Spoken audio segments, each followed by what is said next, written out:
In this how-to video, we are going to show you how you can reset your hybrid and battery system, so to restart it AC and DC wise. Please note that especially for this process, there is a specific process to restart the AC and the DC side.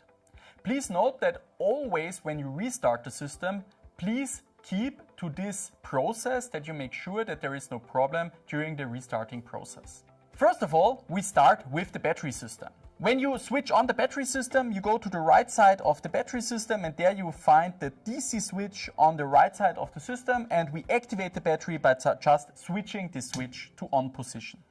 After that, the battery system starts up, and second up, we want to restart and start the inverter. For the inverter side, it is always important to first switch on the AC side of the inverter,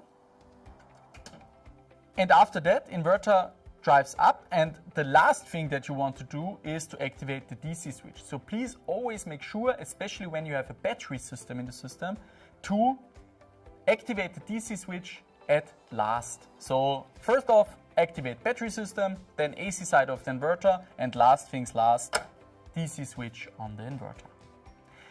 Then the inverter will start up, and this takes some time until the LEDs on the front side stop flashing, and then the inverter is started correctly again.